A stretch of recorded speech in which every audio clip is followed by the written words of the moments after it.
ಇದು ಟಿವಿ9 ವಿಶೇಷ. ನಾನು ಅವಿನಾಶ್ ಶಿವನ್. ಏಷ್ಯಾ ಕಪ್ T20ಯಲ್ಲಿ ನಿನ್ನೆಯ ಮ್ಯಾಚನ್ನು ನೀವೆಲ್ಲರೂ ಕೂಡ ನೋಡಿರ್ತೀರಾ. ಮೊದಲನೇ ಮ್ಯಾಚ್ ಏನಿತ್ತು ಅದು ಓಕೆ ಅನ್ನೋ ರೀತಿಯಾಗಿತ್ತು, ಯಾರು ಕೂಡ ಅಂತ ಇಂಟ್ರೆಸ್ಟೆಡ್ ಆಗಿರಲಿಲ್ಲ. ಆದರೆ ನಿನ್ನೆ ಇಂಡಿಯಾ ಪಾಕಿಸ್ತಾನ್ ಮ್ಯಾಚಲ್ಲಿ ಏನೆಲ್ಲ ನಡೀಬೋದು, ಏನೆಲ್ಲ ನಕ್ರಾಗಳನ್ನು ಪಾಕಿಸ್ತಾನದವ್ರು ಮಾಡ್ಬೋದು, ಅದೆಲ್ಲವನ್ನು ಕೂಡ ಟ್ರೈ ಮಾಡಿದ್ರು ನಿನ್ನೆ. ಆದರೆ ಏನಾದರೂ ಕಿರಿಕ್ಗಳು ಮಾಡಬೇಕಾಗಿದ್ದರೆ ಗೆಲ್ಲುವಂಥ ತಾಕತ್ತಿರಬೇಕು, ಅರ್ಹತೆ ಇರಬೇಕು. ಅದಾದಮೇಲೆ ಈ ನಕ್ರಾಗಳು ನೌಟಂಕಿಗಳನ್ನು ಮಾಡ್ಬೋದು. ಅದು ಗೆಲ್ಲುವಂಥ ಕೆಪಾಸಿಟಿ ಇದ್ದಾಗ ಮಾತ್ರ ಮಾಡಬೇಕು. ಅಂಥದ್ದೆಲ್ಲ ನಿನ್ನೆ ಪಾಕಿಸ್ತಾನ ಯಾವತ್ತೂ ಕೂಡ ನೀವು ನೋಡಿದ್ದೀರ ಅಲ್ಲ. ಪ್ಲೇಯರ್ಗಳು ಯಾವ ರೀತಿಯಾಗಿರ್ತಾರೆ, ಕೆಲವೊಬ್ಬರು ಡೀಸೆಂಟ್ ಪ್ಲೇಯರ್ಗಳಿದ್ದಾರೆ, ಆದರೆ ಕೆಲವರು ಅದಕ್ಕೆ ಅಂತಲೇ ಕ್ರಿಕೆಟ್ ಆಡುವಂಥವರು ಕೂಡ ಇದ್ದಾರೆ. ಸೊ ನಿನ್ನೆ ಮ್ಯಾಚ್ ಬಗ್ಗೆ ಮಾತಾಡೋದಾದರೆ ಫಸ್ಟಿಗೆ ಟಾಸ್ ಗೆದ್ದ ಮೇಲೆ ನಾವು ಅವ್ರನ್ನ ಬ್ಯಾಟಿಂಗ್ಗೆ ಕರಿತೀವಿ. ಅದಾದಮೇಲೆ ಒಂದು ಒಳ್ಳೆ ಓಪನಿಂಗ್ ಸಿಕ್ತು ಅವ್ರಿಗೆ. ಫಸ್ಟ್ 10 ಓವರ್ವರೆಗೆ ಅವರು ಆಡೋದಂಥ ರೀತಿ ನೋಡಿದ್ರೆ ಎಲ್ಲೊಂದು ಕಡೆ 200 ರನ್ ಗಳಿಸ್ತಾರೇನೋ. ಸಹೀಬ್ಜಾದ ಫರ್ಹಾನ್ ಇರ್ಬೋದು, ಸೈಮ್ ಅಯೂಬ್ ಆಡ್ದಂಥ ರೀತಿ ಇದೆಲ್ಲವೂ ಕೂಡ ನೋಡಿದಾಗ ಎಲ್ಲೋ 200 ಹತ್ರ ಬರ್ತಾರೇನೋ, 190 ಆದರೂ ಬರ್ಬೋದು ಅಂತ ಇತ್ತು. ಆದರೆ ನಮ್ಮ ಬೌಲರ್ಸ್ ಏನು ಫಸ್ಟ್ 10 ಓವರಲ್ಲಿ ಮಿಸ್ಟೇಕ್ಗಳನ್ನು ಮಾಡಿದ್ರು. ಸೊ ಅದಾದಮೇಲೆ ವಾಪಸ್ ಪುಲ್ ಮಾಡೋದನ್ನು ಅವರು 11ರಿಂದ 15ನೇ ಓವರ್ನಲ್ಲಿ ಮಾಡಿದ್ದು.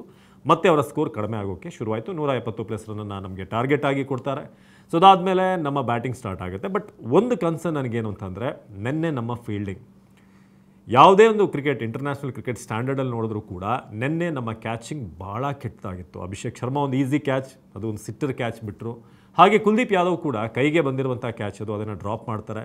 ಅದಾದಮೇಲೆ ಶುಭ್ಮಾನ್ ಗಿಲ್ ಅವ್ರದ್ದು ಕೂಡ ವೆರಿ ಡೆಡ್ ಈಸಿ ಕ್ಯಾಚ್ಗಳು, ಏನೋ ತುಂಬ ಡೈ ಹೊಡೆದು ಪ್ರಯತ್ನ ಪಟ್ಟು ಕ್ಯಾಚ್ ಬಿಟ್ಟರೆ ಓಕೆ. ಆದರೆ ಈ ಲೆವೆಲ್ಗೆ, ಇಂಟರ್ನ್ಯಾಷನಲ್ ಲೆವೆಲ್ಗೆ ಆ 3 ಕ್ಯಾಚ್ಗಳು ಕೂಡ ಅದು ಇಂಥ ಟೀಮ್ ಮೇಲೆ, ಪಾಕಿಸ್ತಾನ ಟೀಮ್ ಮೇಲೆ ಎಲ್ಲೊಂದು ಕಡೆ ಅವ್ರ ಜೊತೆ ಆಡ್ತಿದಾರಲ್ಲ, ಅವ್ರದ್ದು ಏನಾದರೂ ಸ್ವಲ್ಪ ಪ್ರಭಾವ ಬೀರಿರ್ಬೋದೇನೋ ಗೊತ್ತಿಲ್ಲ. ಬಟ್ ಯಾವ ರೀತಿ ಪಾಕಿಸ್ತಾನ ಫೀಲ್ಡಿಂಗ್ ಮಾಡುತ್ತೋ ಆ ಥರನೇ ನಮ್ಮ 10 ಓವರ್ಗಳ ಫೀಲ್ಡಿಂಗ್ ಇತ್ತು. ಸೊ ಅದಾದಮೇಲೆ ನಮ್ಮ ಬೌಲಿಂಗ್ ಕೂಡ ಕಮ್ ಬ್ಯಾಕ್. ಬೂಮ್ರಾ ಆರಂಭದಲ್ಲಿ ಸ್ವಲ್ಪ ಔಟ್ ಆಫ್ ಟಚ್ ಕಾಣಿಸಿದ್ರು, ಆದರೆ ಕೊನೆಯದಾಗಿ ಕ್ಲೈಮ್ಯಾಕ್ಸಲ್ಲಿ ಬಂದಾಗ ಚೆನ್ನಾಗಿ ಬೌಲಿಂಗ್ ಮಾಡಿದ್ರು.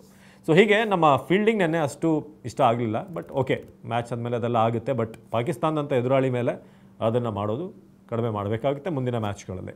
ಸೊ ಅದಾದಮೇಲೆ ನಮ್ಮ ಚೇಸಿಂಗ್ ಅದ್ಭುತವಾಗಿತ್ತು. ಮೊದಲ ಬಾಲಲ್ಲೇ ಶಹೀನ್ ಶಾ ಅಫ್ರೀದಿ ಬಾಲಿಗೆ ಒಂದು 6 ಹೊಡಿತಾರೆ ಅಭಿಷೇಕ್ ಶರ್ಮಾ. ಅದಾದಮೇಲೆ ಅಭಿಷೇಕ್ ಶರ್ಮಾ, ಶುಭ್ಮಾನ್ ಗಿಲ್ ಇಬ್ಬರೂ ಕೂಡ ಆಡಿದಂಥ ರೀತಿ ಅದ್ಭುತವಾಗಿತ್ತು. ಒಂದಾದ್ಮೇಲೆ ಒಂದು ಚಡಿ ಏಟು.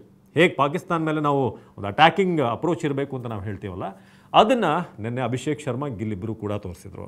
ಆದರೆ ಯಾವಾಗ ಈ ಹ್ಯಾಂಡ್ಶೇಕ್ ವಿಚಾರ ಬಂತಲ್ಲ, ಹ್ಯಾಂಡ್ಶೇಕ್ ಮಾಡಲಿಲ್ಲ ಫಸ್ಟ್ ಮ್ಯಾಚಲ್ಲಿ ಅಂತ, ಅದನ್ನೇ ಮನಸ್ಸಲ್ಲಿ ಇಟ್ಕೊಂಡು ನಿನ್ನೆ ಪಾಕಿಸ್ತಾನ ಪ್ಲೇಯರ್ಗಳು ಕಣಕ್ಕಿಳಿದಿದ್ರು. ಬಂದು ಕಿಚಾಯಿಸಬೇಕು, ಏನಾದರೂ ಕಾರಣ ಇಲ್ಲದೆ ಅಲ್ಲಿ ಕಾಲೆಳೆದು ಹೋಗಬೇಕು, ಇದೆಲ್ಲವನ್ನು ಕೂಡ ಮಾಡ್ತಾಯಿದ್ರು. ಅಭಿಷೇಕ್ ಶರ್ಮಾ, ಶುಭ್ಮಾನ್ ಗಿಲ್ ಅದನ್ನು ಫಸ್ಟ್ ಒಂದು 2-3 ಓವರ್ ಸಾಕಷ್ಟು ತಾಳ್ಮೆಯಿಂದ ತಡ್ಕೊಂಡಿದ್ದಾರೆ. ಆದರೆ ಯಾವಾಗ ಇದು ಜಾಸ್ತಿ ಆಯಿತೋ, ಹ್ಯಾರಿಸ್ ರಾಫ್ ಓವರ್ನಲ್ಲಿ ಅಭಿಷೇಕ್ ಶರ್ಮಾ ಹೋಗಿ ವಾರ್ನ್ ಮಾಡ್ತಾರೆ, ಅಲ್ಲೊಂದಷ್ಟು ಮಾತುಕತೆ ಆಗುತ್ತೆ. ಅದನ್ನು ಪ್ರೆಸೆಂಟೇಷನ್ ಸೆರೆಮನಿಯಲ್ಲೂ ಕೂಡ ಹೇಳಿದರು ಅಭಿಷೇಕ್ ಶರ್ಮಾ ಏನಾಯಿತು ಎಕ್ಸಾಕ್ಟ್ಲಿ ಅಲ್ಲಿ ಅಂತ. ನಾವು ಕೂಡ ಸಾಕಷ್ಟು ಪೇಷನ್ಸಲ್ಲಿದ್ವಿ, ಬಟ್ ಇವರು ಬೇಕು ಅಂತ ಪರ್ಸ್ನಲ್ ಅಟ್ಯಾಕ್ಗಳನ್ನು ಬಂದು ಮಾಡ್ತಾಯಿದ್ರು. ಸೊ ಅದಕ್ಕೆ ನಾನು ಕೂಡ ಹೋಗಿ ಮಾತನಾಡಿದೆ ಅಂತ.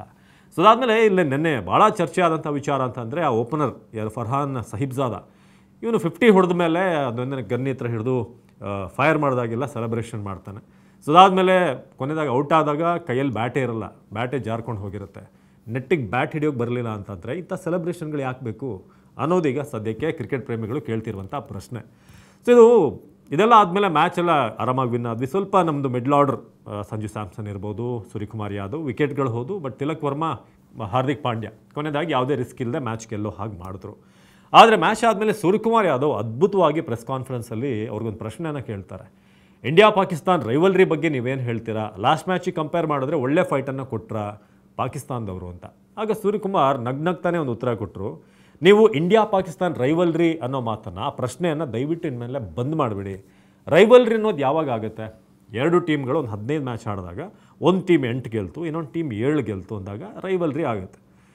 ಒಂದು ಟೀಮ್ 10ಕ್ಕೆ 10 ನಾವು ಗೆದ್ದು ಅವರು 1 ಗೆಲ್ಲೋದು, ನಾವು 15 ಗೆದ್ದಾಗ ಅವರೊಂದು 2 ಗೆಲ್ಲೋದು, ಈ ಥರ ಇದ್ದಾಗ ರೈವಲ್ರಿ ಹೇಗೆ ಬರುತ್ತೆ? ದಯವಿಟ್ಟು ಆ ಪ್ರಶ್ನೆನ ಕೇಳಬೇಡಿ. ಯಾಕಂದರೆ ನಾವು ಒಳ್ಳೆ ಕ್ರಿಕೆಟ್ ಆಡಿದ್ದೀವಿ ಅವ್ರಿಗಿಂತ. ರೈವಲ್ರಿ ಅನ್ನೋದು ಇಂಡಿಯಾ ಪಾಕಿಸ್ತಾನ್ ಮ್ಯಾಚ್ ನಡುವೆ ಅಥವಾ ಒಂದು ಮ್ಯಾಚ್ ವಿಚಾರದಲ್ಲಿ ಇಲ್ಲ ಅಂತ ಹೇಳಿದ್ರು. ಎಲ್ಲಾದರೂ ಒಂದು ಆಸ್ಟ್ರೇಲಿಯಾದಂಥ ಟೀಮ್ ಆದರೆ ಓಕೆ, ನಾವೊಂದು 10 ಆಡಿದಾಗ ಅವರೊಂದು 5 ಗೆದ್ದಿರ್ತಾರೆ, ನಾವೊಂದು 5 ಗೆದ್ದಿರ್ತೀವಿ, ನಾವು 6 ಗೆದ್ದಾಗ ಅಟ್ಲೀಸ್ಟ್ ಅವ್ರು 4 ಗೆದ್ದಿರ್ತಾರೆ. ಇದಾದರೆ ರೈವಲ್ರಿ. ಇಂಡಿಯಾ ಪಾಕಿಸ್ತಾನ್ ಮ್ಯಾಚ್ದು ರೈವಲ್ರಿ ಅಂತ ಇನ್ನು ಹೇಳಬೇಡಿ, ಅದು ಒನ್ ಸೈಡೆಡ್ ಆಗಿದೆ. ಈಗ ಇಂಡಿಯಾನೇ ಗೆಲ್ತಾ ಬಂದಿದೆ ಅಂತ. ಸೊ ಹೀಗೆ ನನ್ನ ಮ್ಯಾಚಲ್ಲಿ ಸಾಕಷ್ಟು ವಿಚಾರಗಳು ನಡೆದು, ಹ್ಯಾಂಡ್ಶೇಕಿಂದ ಶುರುವಾಗಿದ್ದು ಇದೀಗ ಅಭಿಷೇಕ್ವರೆಗೂ ಹೋಗಿದೆ. ಅಂದರೆ ಪಾಕಿಸ್ತಾನ್ ಟೀಮನ್ನು ಅಭಿಷೇಕ್ ಮಾಡಿದ್ದಾರೆ. ಸೊ ಈ ಥರ. ಸೊ ನನ್ನ ಮ್ಯಾಚ್ ಬಗ್ಗೆ ನಿಮ್ಗೇನು ಅನಿಸ್ತು? ಯಾರ ಇನ್ನಿಂಗ್ಸ್ ಇಷ್ಟ ಆಯಿತು? ಜೊತೆಗೆ ಪಾಕಿಸ್ತಾನದವರ ಅಪ್ರೋಚ್ ಇದೆಯಲ್ಲ, ಯಾವಾಗ ನಾವು ಈ ವಾರ್ ಏನೇ ಆಗ್ತಿರ್ಬೋದು, ಜಿಯೋ ಪಾಲಿಟಿಕಲಿ ಇಂಡಿಯಾ ಮತ್ತು ಪಾಕಿಸ್ತಾನ ನಡುವೆ ಏನೇ ಇದ್ರೂ ಕೂಡ ಆಟಗಾರರು ಜೆಂಟಲ್ಮೆನ್ ಆಗಿರಬೇಕು. ಆ ಕಿರಿಕ್ಗಳನ್ನು ಲೋಕಲ್ ಯಾರೋ ಗಲ್ಲಿಲಿರೋ ಥರ ಪ್ಲೇಯರ್ಗಳು ಬಿಹೇವ್ ಮಾಡೋಕ್ಕಾಗಲ್ಲ. ಬಟ್ ನಿನ್ನೆ ಒಂದಷ್ಟು ಪಾಕಿಸ್ತಾನ ಪ್ಲೇಯರ್ಗಳು ಅದನ್ನು ಮಾಡಿ ತೋರಿಸಿದ್ರು. ಏನು ಮಾಡೋಕ್ಕಾಗಲ್ಲ, DNA. ಸೊ ಇದಾಗಿತ್ತು TV9 ವಿಶೇಷ. ನಿರಂತರ ಸುದ್ದಿಗಾಗಿ ನೋಡ್ತಾ ಇರಿ TV9.